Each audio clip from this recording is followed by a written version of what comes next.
Business பண்ணுறவங்க பார்த்தீங்கன்னா நிறைய பேர் வந்து வெப்சைட் வந்து இப்போ கிரியேட் பண்ணுறாங்க. அதுக்கு ரீசன் என்னென்னு பார்த்தீங்கன்னா எல்லாமே இப்போ டிஜிட்டலாக ஆயிடுச்சு. எந்த ஒரு பிஸ்னஸ் பண்ணுறதா இருந்தாலும் வந்து எல்லா கஸ்டமர் வந்து என்ன பண்ணுறாங்கன்னா அந்த பிஸ்னஸ் பண்ணுறவங்களுக்கு வந்து வெப்சைட் இருக்கா, அவங்க ப்ரொஃபஷனலாக பண்ணுறாங்க அப்படின்னு கிராஸ் செக் நிறையா பண்ணுறாங்க. அந்த ஒரு ரீசனுக்காக என்ன பண்ணுறாங்கன்னு பார்த்தீங்கன்னா பிஸ்னஸ் பண்ணுறவங்க நிறைய பேர் வெப்சைட் பண்ணுறாங்க. இப்போது பேசிக்காக நான் இந்த வீடியோ நான் எதுக்காக போஸ்ட் பண்ணியிருக்கேன் அப்படின்னு பார்த்தீங்கன்னா சில கிளைண்ட் வந்து சிம்பிளாக கேட்பாங்க. எப்படின்னா அவங்க ஏதாவது ஒரு சர்வீஸ் பண்ணிகிட்டு இருப்பாங்க. அந்த சர்வீஸை வந்து வெளியே எல்லாருக்கும் சப்போஸ் அவங்க வந்து விசிட்டிங் கார்டெலாம் அவங்களோட டொமைன் நேம் கொடுக்குறாங்க அப்படின்னா அந்த டொமைன் நேம் வச்சு அவங்க என்ன பண்ணிக்கலாம்னு பார்த்தீங்கன்னா அவங்க என்னென்ன சர்வீஸ்லாம் ப்ரொவைட் பண்ணுறாங்க அவங்களோட டீட்டெயில்ஸ் எல்லாமே அதில் என்ன பண்ணிக்கலாம், நம்ம வந்து செக் பண்ணிக்கலாம். அதில் என்ன பண்ணிக்கலாம் பார்த்தீங்கன்னா அப் டு ஒரு 5 பேஜ் ஆர் ஒரு 6 to 7 பேஜ் வரைக்கும் நம்ம கிரியேட் பண்ணிக்கலாம். 3000 பட்ஜெட் வரும். அதுக்கு சிமிலர் ஆஃப் வெப்சைட் நமக்கு எப்படி இருக்குங்கிற மாதிரி நான் காமிக்கிறேன். இது நம்ம ஒரு கிளைண்ட்டுக்கு பண்ணது தான்.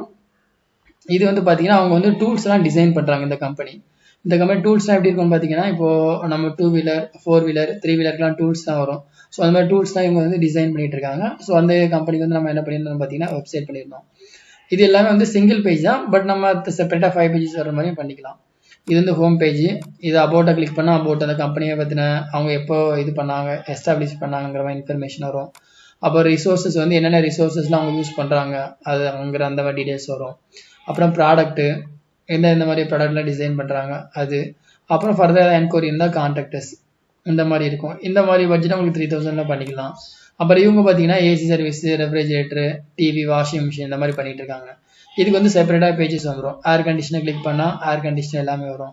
உங்களுக்கு இது எல்லாமே மொபைல் ரெஸ்பான்சிவாக தான் இருக்கும். இது எல்லாமே இப்போ நம்ம இதுக்கு கிளிக் பண்ணுறோம் அப்படின்னா மொபைல் ரெஸ்பான்சிவாக இருக்கும். ப்ளஸ் இதுவும் பார்த்தீங்கன்னா மொபைல் ரெஸ்பான்சிவாக தான் இருக்கும். நம்ம பண்ணுற எல்லா வெப்சைட்லையும் பார்த்தீங்கன்னா வந்து மொபைல் ரெஸ்பான்சிவாக தான் இருக்கும். இதுவும் அதே மாதிரி தான் இருக்கும். கான்டாக்டை கிளிக் பண்ணோம் அப்படின்னா கான்டாக்ட் பேஜ். சப்போஸ் இதில் வந்து அவங்க எதாவது ஃபர்தர் என்கொயரி போடுறாங்க அப்படின்னா அது உங்களுக்கு டேரெக்டாக அவங்க மெயிலுக்கு வந்துடும். அப்புறம் இது வந்து வாஷிங் மிஷின். இப்போ எதாவது அவங்க கால் நோ பண்ணுறாங்க அப்படின்னா டேரெக்டாக இதை கிளிக் பண்ணால் உங்களுக்கு கால் வந்துடும். மொபைலில் அந்த இதுக்கு ரீடைரக்ட் ஆயிரும். அப்புறம் இதுவும் பார்த்தீங்கன்னா சேம் ஆஃப் பட்ஜெட் 3000 பட்ஜெட் தான். அப்புறம் இதுவும் பார்த்தீங்கன்னா இது வந்து ஒரு டென்டல் கிளினிக் பண்ணது. இது அவங்க என்னென்ன சர்வீசஸ்லாம் பண்ணுறாங்க ரிலேட்டட் டு த டென்டல் அப்படின்ட்டு. ஸோ எல்லாமே பார்த்தீங்கன்னா வந்து 3000 பட்ஜெட் தான். பட் நம்ம இந்த கிளைண்ட்டுக்கு பண்ணது வந்து இந்த கிளைண்ட் கிட்ட வந்து நான் ஒரு 8000 வாங்கியிருந்தேன். அதுக்கு என்ன ரீசன் பார்த்தீங்கன்னா இப்போ 3000 பட்ஜெட்டில் வந்து டொமைன் சர்வர் எல்லாமே எங்களோட கண்ட்ரோலில் இருக்கும். நாங்கள் தான் இயர்லி ஒன்ஸ் ரெனியூல் பண்ணுற மாதிரி இருக்கும். நீங்கள் இயர்லி ஒன்ஸ் வந்து 2000 பே பண்ணுற மாதிரி இருக்கும். ஃபர்ஸ்ட் இயருக்கு மட்டும் நீங்கள் 3000 பே பண்ணுவீங்க. எதுக்காகனா டெவலப்மெண்ட் சார்ஜ் சேர்த்து 2000ங்கிறது சர்வருக்கு அந்த எக்ஸ்பென்ஸ்லேயே போயிடும். மீதி 1000 தான் டெவலப்மெண்ட் காஸ்ட்டு. அப்போ வந்து நீங்கள் ஃபஸ்ட் இயர் வந்து என்ன பண்ணுவீங்கன்னா 3000 கொடுத்து டெவலப் பண்ணுவீங்க.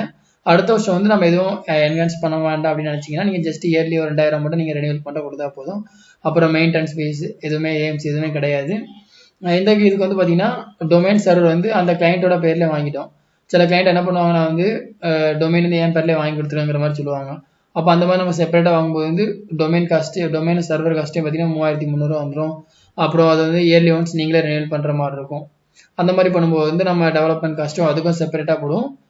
எல்லாமே எங்களோட கண்ட்ரோலில் இருக்க மாதிரி இருந்தால் டொமைன் எல்லாம் எங்களோட கண்ட்ரோலில் இருக்க மாதிரி தான் உங்களுக்கு 3000 பட்ஜெட் வரும். இந்த மாதிரி பண்ணிக்கலாம். நீங்கள் ஏதாவது ரெஃபரன்ஸ் அனுப்பி விட்டிங்கன்னா அதே மாதிரியும் பண்ணிக்கலாம். அண்ட் இது ஏதாவது இதுக்கு மேலே இந்த இது என்னோட வெப்சைட்டு. இதில் நான் நிறைய வெப்சைட் கிளைண்டோட இது போட்டிருப்பேன். நீங்கள் இதை கூட கோத்ரூ பண்ணிக்கலாம். அண்ட் உங்களுக்கு ஏதாவது வெப்சைட் பண்ணணும் அப்படின்னு நினச்சிங்கன்னா இதுதான் என்னோட வெப்சைட்டு. இதில் என்னோட நம்பர் நான் கீழே கொடுத்துருப்பேன். என்னோட நம்பர் கொடுத்துருப்பேன். எதுலையும் கான்டாக்ட் பண்ணிக்கலாம். And thank you.